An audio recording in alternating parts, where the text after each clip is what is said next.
All right, so in this video, we're going to take a look at Revelation 8, verses 1 through 13. And this is the first four of the seven trumpets. So I'll go ahead and read the passage first, and then we'll take a look at some of the aspects that are contained in this. When he opened the seventh seal, there was silence in heaven for about half an hour. And I saw the seven angels who stood before God, and seven trumpets were given to them. Another angel, who had a golden censer, came and stood at the altar. He was given much incense to offer with the prayers of all God's people on the golden altar in front of the throne. The smoke of the incense, together with the prayers of God's people, went up before God from the angel's hand. Then the angel took the censer, filled it with fire from the altar, and hurled it on the earth. And there came peals of thunder, rumblings, flashes of lightning, and an earthquake. Then the seven angels, who had the seven trumpets, prepared to sound them. The first angel sounded his trumpet, and there came hail and fire mixed with blood, and it was hurled down on the earth. A third of the earth was burned up, and a third of the trees were burned up, and all the green grass was burned up. The second angel sounded his trumpet, and something like a huge mountain, all ablaze, was thrown into the sea. A third of the sea turned into blood. A third of the living creatures in the sea died, and a third of the ships were destroyed. The third angel sounded his trumpet, and a great star, blazing like a torch, fell from the sky on a third of the rivers and on the springs of water. The name of the star is Wormwood. A third of the waters turned bitter, and many people died from the waters that had become bitter. The fourth angel sounded his trumpet, and a third of the sun was struck, a third of the moon, and a third of the stars, so that a third of them turned dark. A third of the day was without light, and also a third of the night. As I watched, I heard an eagle that was flying in midair call out in a loud voice, "Woe, woe, woe to the inhabitants of the earth, because of the trumpet blasts about to be sounded by the other three angels." Okay, so some of the things to kind of note here in these verses. So we now get to the seventh seal that is open. We've been waiting for the seventh seal here. There was a delay for the opening of the seventh seal because we had in chapter 7 the sight of the other four angels. So we had the six seals done at the end of chapter 6, but now finally, after a wait, after the period of recognizing the victory of those who have their robes washed in the blood of the Lamb, the seventh seal that allows us to be able to then get in and see the scroll is now opened. So there's silence in heaven. And it's interesting about this silence for about a half an hour. Some have kind of wondered maybe if this silence is something that is recalling the start of God's creation, or there may have been something of a pause that is going on. It's certainly a very pregnant silence, isn't it? For about a half an hour, you're waiting, you're wondering what's going to happen. And as many people recognize, this letter is a dramatic letter. There is a person who's reading. You almost wonder, not that they could probably keep time, like what we would do with 30 minutes, but is there this long pause while you're waiting anxiously to see what's going to happen? So we get after this silence. Then he sees the seven angels who stand before God. So we got seven angels. We wonder, are these seven angels the seven spirits that we have seen before? And so, or just another of the many multitude of angels that have already shown up. The prayers of the saints are presented to God in a golden censer, an instrument that would have been used in temple worship, containing the fragrances that creates both smoke and the smell. And so here it is, we're getting this kind of temple vision of what is going on here. Certainly, it's the fact that we've got incense being offered, we have prayers that are being offered. It's all before God's throne. God sits in his throne in his heavenly temple.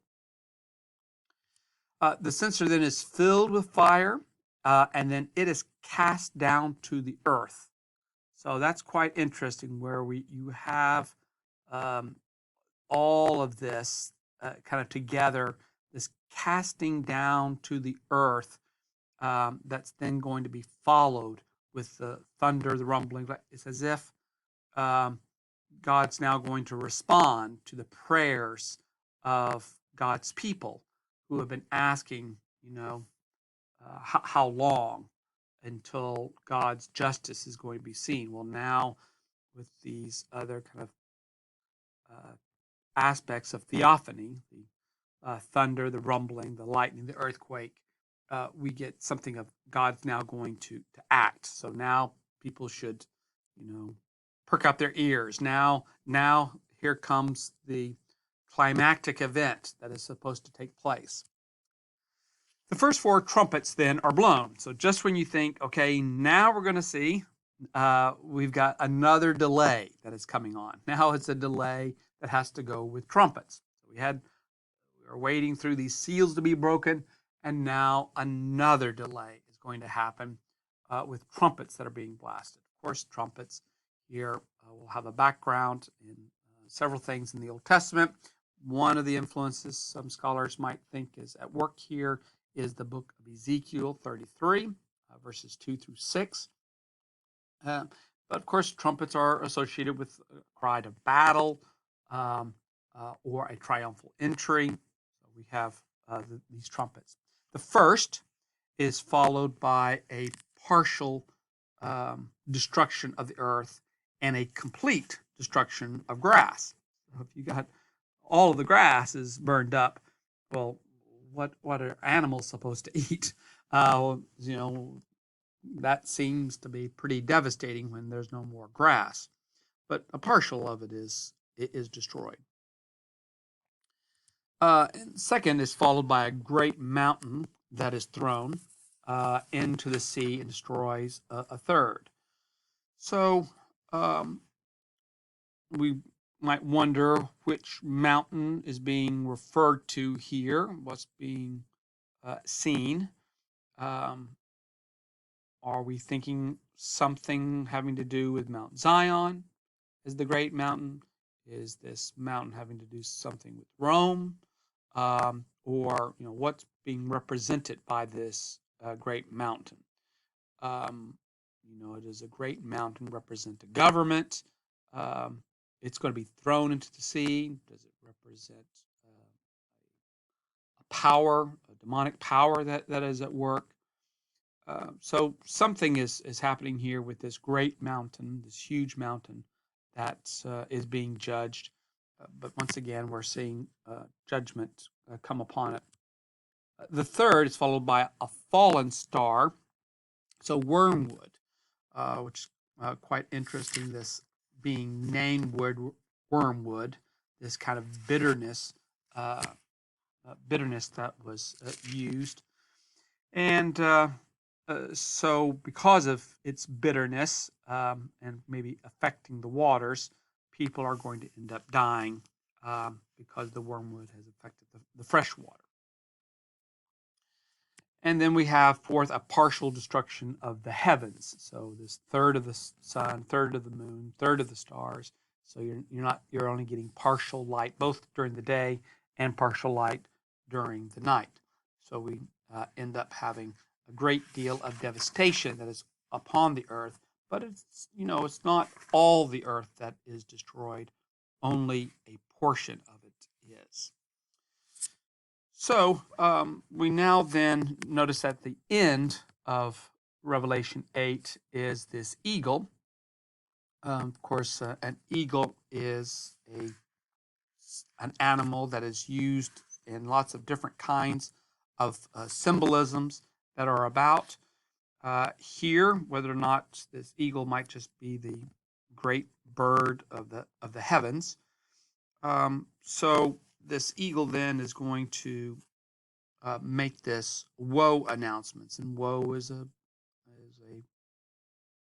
type of literary arrangement, and that we oftentimes see. We have both blessings and we have woes. Now we've got these three woes, just like we've had a third of the earth and a third of things being destroyed.